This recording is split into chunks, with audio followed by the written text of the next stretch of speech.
우리가 지금 요한계시록 5장에 있는 말씀으로 들어왔습니다. 5장 1절을 오늘 보면서 전반적으로 이제 요한계시록의 4장과 5장을 좀 전체적으로 살필 수 있을 것 같고요. 오늘은 5장을 개관하면서 이제 앞으로 5장을 마무리해 가보도록 그렇게 하겠습니다. 5장에 있는 말씀을 한번 다시 읽어볼까요? 잘 보세요.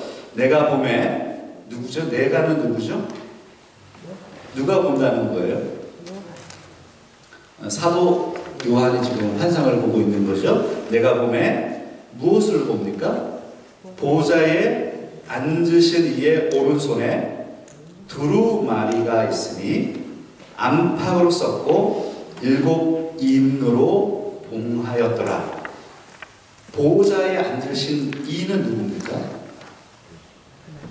예, 성부 하나님이시죠. 성부 하나님이 하늘 성전에 환상을 보면서 지금 사도 요한이 하나님의 성전을 보죠. 하늘 성전을. 거기에 보좌에 성부 하나님이 앉아있는 모습을 보죠. 그리고 우리가 4장에 있는 그 말씀들을 좀 기억해 보면 그 보좌 주위에 무엇이 있었죠? 24 보좌에 앉아있는 24 장로가 있었고, 또 그 주변에 또 무엇이 있었죠? 보좌 주변에 네 생물이 있었습니다. 또 거기에는 7 영을 설명하는 성령님이 계셨고요. 그리고 오늘 본문에 이제 예수 그리스도가 이제 오늘 본문 1절에는 등장하지 않지만 요한계시록 5장에 보면 이 성자, 어린 양이신 성자 예수님께서 이 인을 떼는 장면이 요한계시록 5장이죠. 그래서 보좌, 하늘 성전에 누가 계신가요? 성부 하나님이 앉아 계시고, 또 성자 하나님이 계시고, 성령 하나님이 계시고, 내 생물은 무엇이라고 했죠? 한번 기억을 되살려 볼까요? 내 생물은 하나님이 창조하신 모든 피조물들입니다. 그래서 우리가 나중에 하나님이 예수께서 재림하시고 이 하나님의 구속의 역사가 완성되어서 모든 것들이 밝히 보여질 때, 그때는 피조세계, 피조세계라고 한다면 뭐 하늘에 있는 새들, 그리고 우리가 같이 있는 땅에 있는 동물들, 바다 속에 있는 물고기들, 여러분 피조세계가 어떻게 우리와 연합될지를 상상해 보실 수 있어야 됩니다.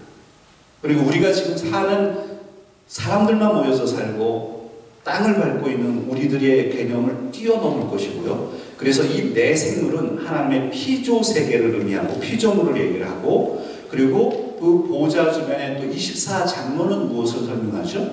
24 장로는 구원받은 하나님의 사람들, 백성들, 저와 여러분들입니다. 하나님의 사람들과 피조세계, 보좌를 중심으로 찬양하고 경배하는 일들이 마지막 이 세계가 완성됐을 때 그 일이 일어날 것입니다. 그것을 볼 수 있죠. 4장과 5장을 통해서. 근데 여러분들이 이렇게 생각해 보세요. 아, 나는 동물하고 살기 싫고 그냥 나는 그냥 하나님하고 나하고 그냥 몇 사람하고 있었으면 좋겠어. 그게 우리 생각이죠. 그때는 그런 감정도 없을 겁니다. 그런 남을 미워하고 나만을 위하는 이기적인 생각들은 완전히 사라지고, 그래서 하나님의 창조하신 원래 그 목적대로 우리가 하나님 안에서 또 마지막 영원한 세계를 살게 될 것입니다. 그런 아주 좋은 감정들을 가지고 이 요한계시록을 좀 살펴봤으면 좋겠습니다.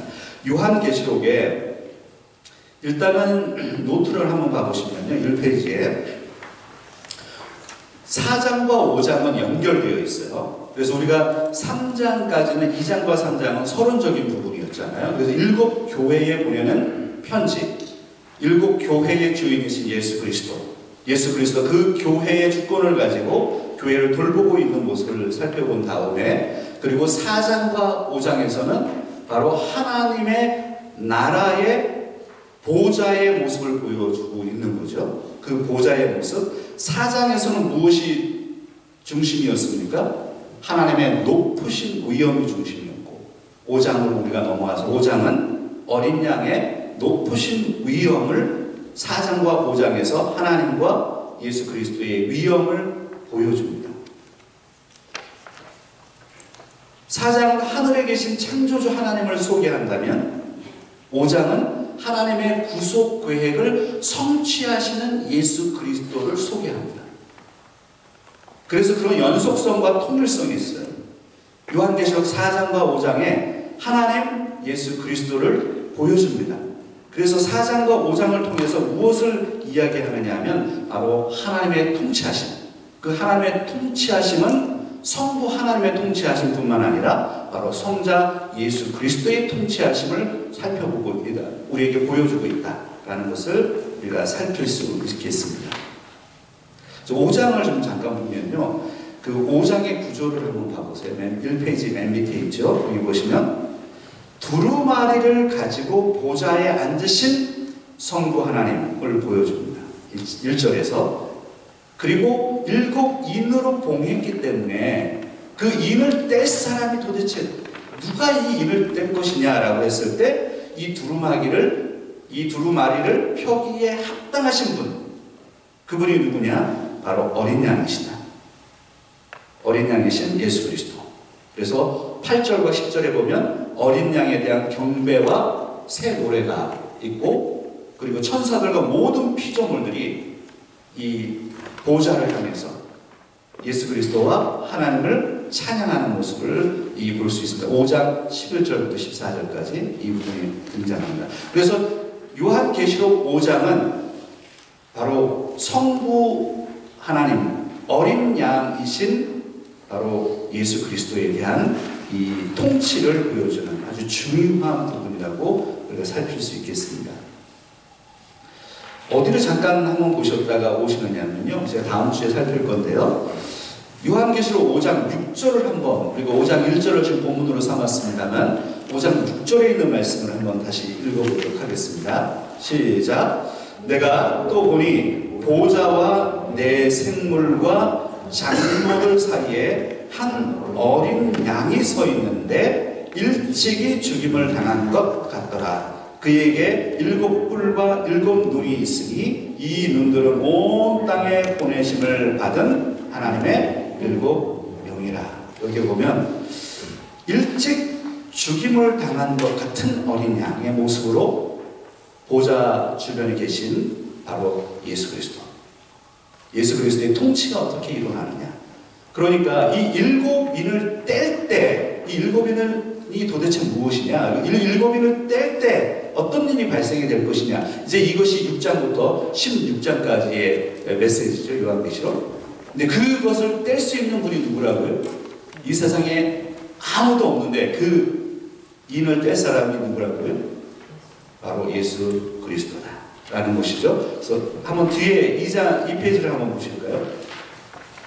그래서 오늘 이제 좀 주해로 좀 들어가 보면 2장 1절에 이렇게 되어 있습니다. 내가 봄에 보좌에 앉으신 이의 오른손에 두루마리가 있으니 안팎으로 썼고 7인으로 봉했다. 그래서 제가 여러분에게 도움이 되기 위해서 그냥 그림을 2개를 좀 이렇게 보여드렸는데 이해가 되시죠? 두루마리. 네, 두루마리 하면 저는 자꾸 두루마기가 생각이 나는데 두루마기와 두루마리는 어떤 차이가 있는 거죠? 두루마리. 그래서 우리 화장실에서 쓰는 두루마리처럼 둘둘 말려 있는 거죠. 근데 잘 보세요. 이 두루마리가 있다. 오른손에 보좌에 앉으신 하나님의 오른손에 화면 지금 우리 여러분의 노트에 있는 그와 같은 이것은 최대한으로 표현해낸 것입니다. 그래서 왼쪽에 있는 것은 이렇게 생기지 않았을까? 돌려서 말려져 있고 그리고 거기에 인을 찍죠. 인을 찍어서 밀랍으로 만들어서 아무도 그것을 볼 수 없도록 이렇게 두루마리가 되어 있을까? 아니면 오른쪽에 있는 이 2개의 끝에 말려있는 것으로 해가지고 둘둘 말려있는 두루마리일까? 이것은 큰 차이는 없을 것 같습니다. 아무튼 이 보좌에 앉으신 이의 오른손에 두루마리가 있다 라고 하는 이 말씀을 보겠습니다. 내가 봄에 라고 하는 이 말씀에 Then I saw, 여기서 카이 에이돈이라고 하는 헬라어입니다. 카이 에이돈, 내가 보았다 내가 봄에. 이 문구는요, 요한계시록에 몇 번이나 등장한다고요? 30번. 예, 어떻게 이렇게 잘 아세요? 저희들은 답을 다 가르쳐 드리고 33회가 사용됩니다.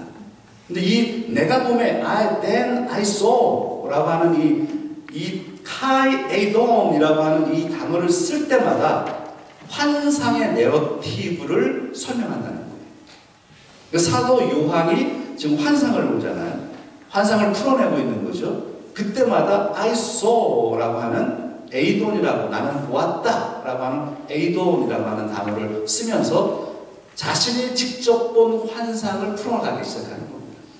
그래서 5장 1절에도 then I saw 라고 카이 에이돈이라고 하는 단어를 중심으로 시작합니다. 그리고 지난번에 살펴봤듯이 보좌라고 하는 단어가 등장하죠. 보좌. 이 보좌는 이 스로노스라고 하는 헬라어입니다. 보좌. 이 보좌라고 하는 의미와 보좌에 앉으신 이가 오른손에 두루마리가 있다라고 했을 때 오른손과 보좌는 무엇을 의미하느냐? 그것은 하나님의 주권을 의미합니다. 보좌는 하나님의 주권이죠. 보좌에 앉으신 그 하나님. 주권적인 하나님께서 두루마리를 손에 쥐고 있다. 하나님의 주권에 대한 이해를 우리가 이 안에서도 찾아낼 수 있습니다. 자, 그 다음에 3페이지로 좀 가시면 두루마리가 있는데 보좌에 앉으신 하나님께서 오른손에 두루마리를 가지고 있는데 이 두루마리에 안팎으로 쓰였다는 거예요. 글이. 그 글이 무엇인지 지금은 모르죠. 그러나 6장으로 넘어가면 인을 뗄 때마다 그 내용이 무엇인지를 파악할 수가 있습니다. 근데 7 인으로 봉되어 있다. 봉해져 있다. 그래서 여기서 안팎으로 기록된 두루마리라고 하는 것이 도대체 무엇을 의미하느냐?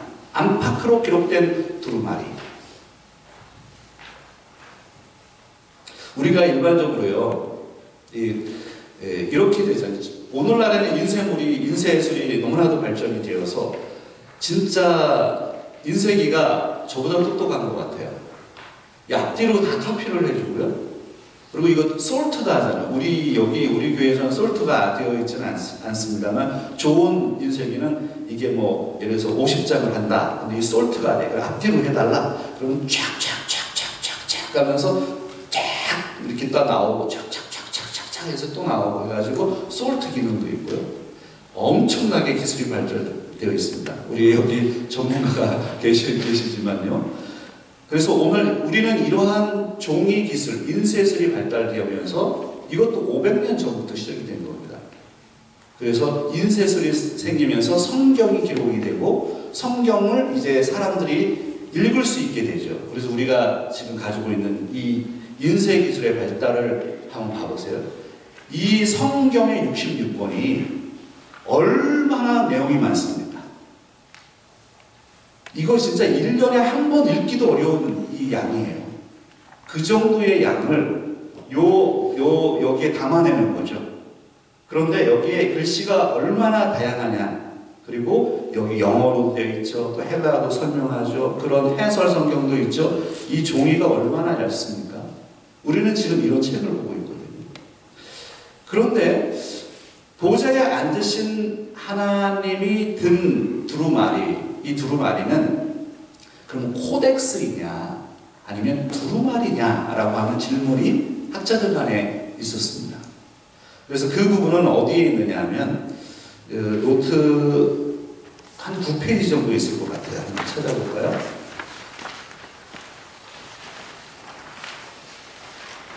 예, 8페이지에 있네요. 스크롤이라고 하죠. 두루마리. 이게 감겨져 있다. 두루마리. 아니면 이게 코덱스냐, 책이냐. 지금 우리가 보는 이렇게 앞뒤로 넘기는 책이냐. 보좌에 앉으신 하나님께서 가지고 있는, 오른손에 가지고 있는 그 책은 코덱스냐, 아니 두루마리냐.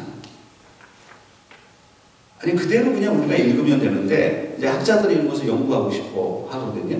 이게 코덱스라고 하는 것은 무엇이냐면 앞뒤로 되어 있는 거예요. 우리가 지금 보는 책처럼 앞뒤로 되어 있어요. 그래서 안팎으로 썼다라는 말 때문에 그렇습니다. 두루마리가 있는데 그 두루마리에 안팎으로 썼다라고 하니까 이거는 두루마리가 아니라 코덱스 아니냐 이거. 우리가 지금 이렇게 여러분이 책을 보고 있는 앞뒤로 기록되어 있는 넘길 수 있는 그런 책 아니냐. 이제 사람들이 그렇게 상상을 자꾸 하기 시작하는 거예요. 근데 오늘 이 본문에 등장하는 이 두루마리는 스크롤입니까? 아니면 코덱스입니까? 그냥 성경대로 보셔야죠. 이런 것들은. 스크롤인데 그게 가능했던 게 왜냐하면 사람들이 자꾸 코덱스라고 하는 이야기를 하는 것은 그럼 한번 여러분이 물어볼게요. 우리가 이렇게 앞뒤로 기록되어 있는 이 코덱스와 같은 것들은 언제 개발이 됐을까요? 한번 맞춰보세요. 그냥 우리는 틀린 대답도 좋아합니다. 지금은 다 몇천 년 아니 얼마나 전에 됐을까요? 이 코덱스 이렇게 앞뒤로 찍어가지고 책처럼 만드는 기술이 1세기에 그런 기술이 발달이 됐었답니다. 근데 이게 코덱스도 이제 손으로 인쇄기가 없었으니까 쓰는 거예요. 쓰기는 쓰지만 이것을 코덱스처럼 책이 굉장히 두껍겠죠. 그런 기술을 이제 만들기 시작했다. 그 전에, 그러니까 3,000년, 지금부터 3,000년 전에는 그러면 무슨 글을 어디다 썼을까 하는 거예요. 두루마리에다 썼죠. 그래서 그 두루마리가 도대체 어떤 것이냐. 자, 여기에 3페이지에 보시면, 제부터 3페이지에 보시면, 이 비블리온이라고 하는 이 단어는, 스크롤이라고 하는 이 두루마리라고 하는 것은 고대 세계에 지금부터 한 3,000년 전에, 그 전에는 어디다가 썼죠? 글을 어디다 써야 될 거 아니에요. 글을 개발해서 그게 상형 문자이기도 하지만 처음에 뭐 이렇게 동물 모양으로 만들어가지고 의사로 표명하잖아요. 그게 동물에도 그리고 막 그랬잖아요. 그러다 그게 계속 발전이 되면서 어디다가 씁니까? 뭘 써야 돼. 기록을 남겨야 돼. 문서화해야 될 때는 돌을 갈아서 그 돌에다 썼잖아요. 그렇죠? 그리고 그 돌을 근데 그 돌에다 쓰니 얼마나 힘들어요. 그래서 발전되면서 이집트와 그 메소포타미아 쪽에 이 파피루스라고 하는 식물이 자랍니다. 나무처럼 생긴 식물인데 제가 이집트에 가서 이 파피루스를 봤는데요. 그냥 이렇게 강물에 이렇게 쭉 갈대처럼 올라와서 사는 식물이에요. 근데 그 잎을 따고 찌고 해가지고 그것을 이 기술을 만들어서 쭉쭉 피죠. 피고 말리고 그것을 또 접착제로 붙이고 해서 길게 늘어뜨려 놓고 거기다가 이렇게 이 정도는 아니지만 빳빳하게 만들어 놓은 다음에 거기다 글을 쓰는 거죠.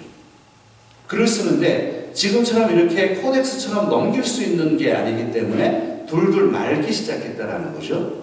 그래서 식물로 만든 두루마리를 파피루스 두루마리라고 하고, 그리고 또 식물을 구할 수 없는 데도 있잖아요. 그러면 그 파피루스는 무슨 파피루스라고 해요? 두루마리를 뭐라 그러죠? 양피지라 그래요. 동물의 가죽들을 이제 잘 석회로 해가지고 얇게 만들어가지고 거기다가 글을 쓰기 시작합니다. 이 두루마리로 글을 쓰기 시작했다. 1세기에 그러한 것들이 너무나도 유행되어 있었고 하나님께서 환상을 그렇게 보여주신 거예요. 보좌에 앉으신 하나님께서 두루마리로 되어 있는 책을 손에 쥐고 계신다. 안팎으로 기록되었다. 그러면 여러분 생각해 보세요. 안팎으로 기록되었다라는 것 때문에 학자들이 자꾸 이것을 코덱스라고 생각한단 말이죠. 우리가 오늘날의 책에 보면 이렇게 되어 있잖아요. 이 책을 만든 다음에 이 성경에는 이제 앞에 표지가 없습니다만 책들을 보면 이 맨 앞에 뭐가 있어요? 표지 제목이 있잖아요. 그리고 간단하게 이 앞에 무슨 내용인지 쓰잖아요. 그러니까 안팎으로 썼다라고 했을 때 상상을 하는 겁니다. 그래서 코덱스처럼 안에는 내용이 담겨져 있고 덮어져 있으니까 바깥에다가 이 목차에 대한 것을 썼을 것이라고 생각하는 거예요. 그랬을까요? 두루마리로 감겨져 있는 책인데, 인봉되어 있는데 안팎으로 썼다라고 하는 의미는 무엇이냐면 하나님의 계시의 내용이 너무 많다. 거기다가 맨 마지막에 인을 찍을 때 그 옆에다가 이것은 무슨 내용입니다 라고 쓴 게 아니라, 안팎이라고 하는 의미는 안쪽에다가 쭉 쓰고 나서 그 계시의 양이 차고 넘어서 뒤집어서 바깥에도 썼던 놀라운 하나님의 계시의 말씀. 바로 안팎이라고 하는 말을 코덱스로 이해하면 제목으로 접근한 사람들이 가기 때문에, 그래서 우리가 두루마리라고 하는 개념을 안팎에 말려있지만 그 안에 내용이 너무나도 신비롭고 그 예언의 내용이 너무나도 많아서 안팎으로 쓰여졌다라는 것으로 이해할 수 있겠습니다. 자, 그 다음에 어디로 좀 넘어가 보시냐면요, 5페이지에 좀 넘어가시면 일곱 인으로 봉했다. 이 페이지에 그림 보셨죠? 인으로 딱 봉했단 말이죠. 씨를 한다는 거예요. 씨를. 오늘날 우리가 씨를 하잖아요. 우리 성도님들 헌금 하신 거 받으신 분들 계시죠? 그러면 우리 교회도 마찬가지다. 교회에 인장이 있어요. 그걸로 쫙 찍어서 주는 거예요. 왜 그렇게 하죠? 카피하지 못하게 하는 거죠. 인으로 봉했다. Sealed with seven seals. 여기에 보면 일곱 인으로 봉했다라고 했을 때 이 일곱 인의 의미는 도대체 무엇일까? 아니, 생각을 해보세요. 하나만 찍어놔도 될 텐데 왜 일곱 개의 인을 찍어놨을까? 이것은 인으로 봉했다라고 하는 말은 어떤 의미가 있느냐면 허락받지 않는 사람은 절대로 그것을 열 수 없다는 거예요. 하나님의 계시, 하나님의 심판, 하나님의 구원, 그것은 어떠한 사람에 의해서 열 수 있는 게 아닙니다. 하나님의 심판, 하나님의 구속, 하나님의 그 핵, 그것은 숨겨져 있어요. 어떠한 존재도 뗄 수 없습니다. 하나님께서 인을 쳐놨습니다. 그러면 일곱이라고 하는 인은 도대체 뭐냐? 일곱인, 그것은 어떠한 세력도 방해할 수 없다는 것을 보여주면서 하나님의 구속의 계획이 온전하다라는 것을 보여줍니다. 그리고 완전하다라는 것을 보여줍니다.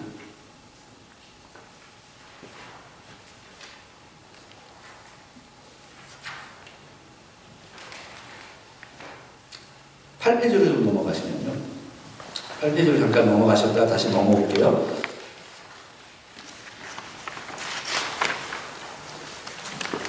이제 요한계시록을 풀어갈 때 이 환상의 의미가 풍성하기 때문에 이 환상의 의미들을 사람들이 자꾸 생각해 보는 거예요. 그래서 학자들은 어떤 생각을 자꾸 하느냐 하면, 그러면 안팎으로 기록된 이 봉인된 문서가 도대체 뭐냐라는 것을 자꾸만 생각하게 됐어요.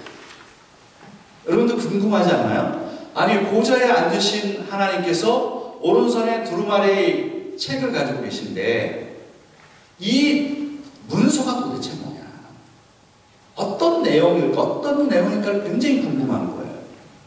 그래서 사람들이 이걸 풀어내기 시작했어요. 제가 좀 요약을 해놨습니다. 8페이지와 9페이지에 보시면 이것은 어린 양의 생명책이다. 이 두루마리 안에는 그래서 구원받은 사람들의 이름이 다 있을 것이다 라고 상상을 하는 거예요.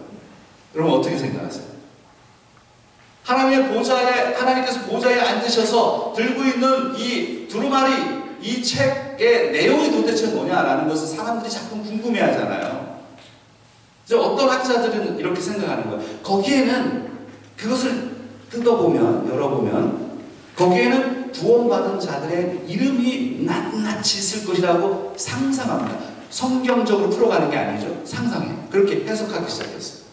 여러분도 이런 생각 혹시 하셨나요?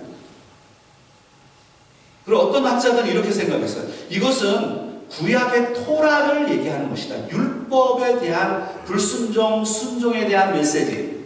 신명기에 나오는 그 순종하면 복을 받고 불순종하면 저주를 받는다라고 하는 그 메시지가 아마 이 안에 담겨 있을 거라고 사람들이 자꾸 상상을 했습니다.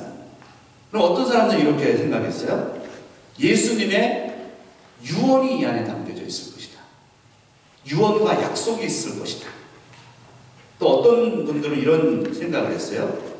뒷면에 앞뒤에 적혀 있다라니까 성경에 보면 이혼 증서를 작성을 할 때 앞뒤 안에다 이렇게 글을 쓰고 딱 접어가지고 뒤쪽에다가 거기다가 이혼 증서 이렇게 쓰는 거예요. 이제 그런 게 이제 있으니까 이것은 이혼 증서와 관련된 그런 내용과 그런 패턴을 가지고 있는 것 아니냐 이렇게 생각하는 사람도 있었습니다. 그리고 10페이지로 넘어가시면 여기 이제 이 부분 우리가 받아들일 수 있는 것은 이제 10페이지에 나오는 이 부분인데요. 계약행위이다. 이것은 이 두루마리를 가지고 이 두루마리를 있는 뗄 사람이 누구냐라고 했을 때 이것은 하나님과 바로 우리와의 계약행위를 가리키는 것이다. 의미가 있습니다. 그리고 하늘의 책이다. 이것은 이 안에 있는 내용은 하나님의 구속 계획이 담겨져 있는 것이다. 그리고 피조 세계의 역사를 마지막 역사를 담고 있는 것이다. 그래서 이 부분은 요한계시록에 나와 있는 바로 예언들이잖아요. 우리가 그렇게 생각할 수 있지 않습니까? 이 두루마리가 도대체 이 안에 있는 내용이 도대체 뭐예요? 우리가 그것을 6장으로 넘어가면서 그 안에 인을 뗄 때마다 바로 심판의 메시지가 나오잖아요. 그렇죠? 그래서 하늘의 책임이면서 요한계시록에 나타나는 예언들일 것이다. 이렇게 생각을 할 수 있겠습니다. 제가 오늘 마지막으로 좀 같이 여러분과 좀 나누고 싶은 부분이 어디냐면요. 6페이지에 잠깐 보시겠어요? 6페이지에 보시면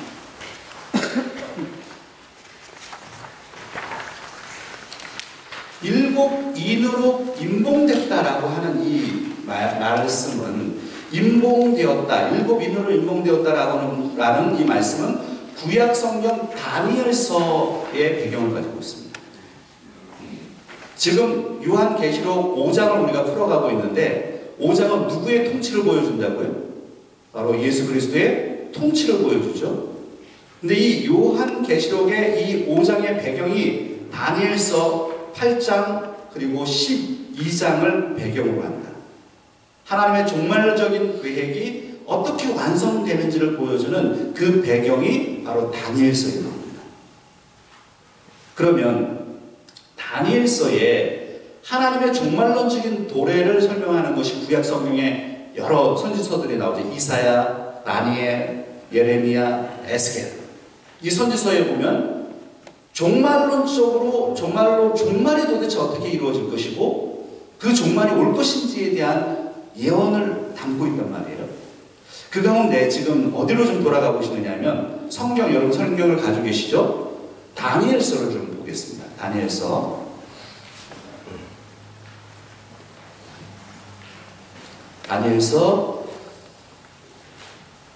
일단 12장을 한번 볼까요? 다니엘서 12장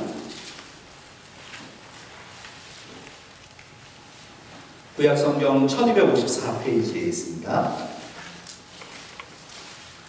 다니엘서가 12장으로 구성되어 있지만 그 내용이 너무나도 방대하고 중요한 내용이 담겨져 있어요. 그래서 나중에 시간이 될 때 다니엘서만 제가 따로 한번 강해를 이렇게 할 계획이 있습니다.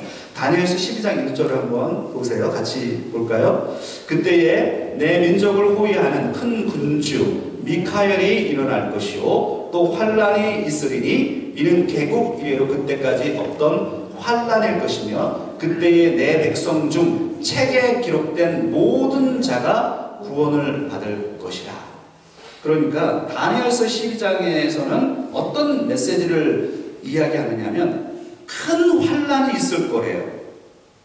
근데 그 큰 환란의 대표적인 사람이 안티오쿠스 4세인데 그 안티오쿠스 4세가 그 안티오쿠스 4세는 다니엘서로 제가 설교할 때 여러분하고 잠깐 나눴던 부분입니다. 안티오쿠스 4세는 헬라 제국의 제국의 한 사람이었죠. 셀레우코스 제국, 지금의 시리아, 이스라엘 바로 위에 있는 시리아를 통치했다. 알렉산더 대왕이 죽고 난 다음에 나라가 제국이 4개로 나눠졌잖아요. 그때 안티오쿠스 4세라고 하는 인물은 중요한 인물입니다.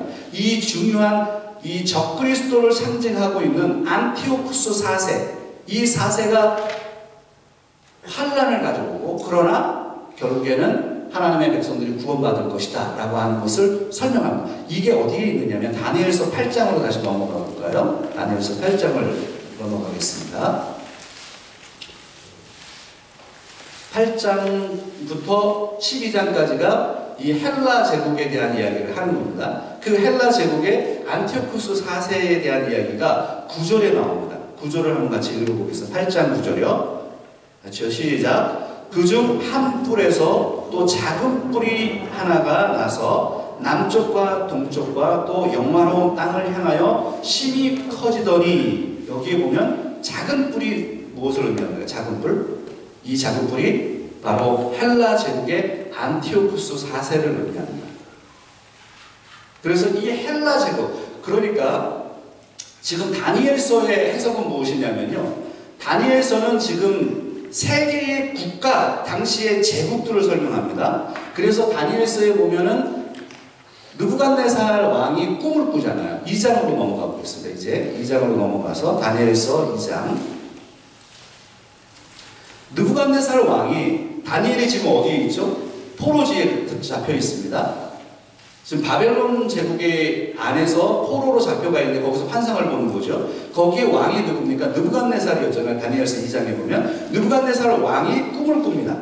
그 꿈을 꾸는데 큰 신상을 보는 꿈을 꿉니다. 그 신상이 어떻게 구성되어 있느냐 하면 한번 보세요. 어디 보시냐면 31절, 32절, 33절 한번 같이 보겠습니다. 2장, 다니엘서 2장 같이 한번 읽습니다. 왕이여, 왕이 한 큰 신상을 보셨나이다. 그 신상이 왕의 앞에 섰는데 크고 광채가 매우 찬란하며 그 모양이 심히 두려우니 그 우상의 머리는 순금이요 가슴과 두 팔은 은이요 배와 널쩍 다리는 노시요 그 종아리는 쇠요 그 발은 얼마는 쇠요 얼마는 진흙이었나이다. 지금 느부갓네살 왕이 꿈을 꿨는데 이 큰 신상을 봤는데 이걸 해석을 못하는 거예요. 그래서 나중에 결국 다니엘이 이 환상을, 꿈을 해석해 주잖아요. 이것은 무엇을 이야기하느냐 하면 순금으로 된 머리는 바벨론 제국을 얘기합니다. 지금 바벨론이 통치하고 있었죠. 그리고 나서 은으로 된 가슴과 팔은 그 다음 제국을 얘기해요. 메데와 바사, 페르시아 제국을 얘기합니다. 메데와 바사 제국. 그리고 노추로 된 배와 널쩍 다리는요 헬라 제국을 얘기해요. 그 다음에 그리고 쇠로 된 종아리, 쇠와 진흙으로 된 발은 로마 제국을 의미합니다. 그래서 이게 7장으로 가면은 사자, 곰, 표범, 그리고 무섭고 두려운 짐승이 나옵니다. 다니엘서 7장으로 넘어가면. 그래서 이 사자는 바벨론, 곰은 메데와 바사, 표범은 헬라, 무섭고 두려운 짐승은 로마를 상징하는 것입니다. 그래서 다니엘서에서는 우주를 통치하시는, 전 세계를 통치하시는 분이 누군지 설명하는 거예요. 세상의 제국들이 일어날 거라는 거예요. 세상의 바벨론 제국 무너지고, 그 다음에 페르시아 제국 무너지고, 헬라 제국도 무너지고, 로마 제국도 무너진다는 거예요. 그래서 이 세상의 주권을 가지고 있는 분이 누구냐? 이제 그러면서 2장에 보면 그 유명한 말씀이 여기에 나오죠. 44절입니다. 44절, 2장 44절 같이 한번 읽겠습니다. 이 여러 왕들의 시대에 하늘의 하나님이 한 나라를 세우리니 이것은 영원히 멸망하지 아니할 것이요 그 국권이 다른 백성에게로 돌아가지도 아니할 것이요 도리어 이 모든 나라를 쳐서 멸망시키고 영원히 설 것이다. 여러분, 그 신상들, 세상의 나라들, 제국들은 계속해서 무너질 것이라는 거예요. 없어질 것이다. 그러나 하나님께서 한 나라를 세우는데 그 한 나라가 바로 하나님의 나라입니다. 하나님의 나라, 그래서 큰 돌이 와서 그 신상을 부셔버리죠. 하나님의 나라가 세워질 것이고 그 하나님의 나라가 완성돼서 하나님의 백성들이 구원받는 역사가 요한계시록과 연결되는 거죠. 그래서 오늘 요한계시록 5장에 나와 있는 바로 보좌에 앉으신 하나님의 오른손에 두루마리를 가지고 있는데 7인으로 인봉되어 있는 이 인을 뗄 자가 누구냐? 바로 예수 그리스도. 하나님의 구원의 계획을 성취하시고 하나님 나라를 세우실 분이 누구냐? 바로 예수 그리스도. 이 부분을 풀어가는 것입니다. 기도하겠습니다.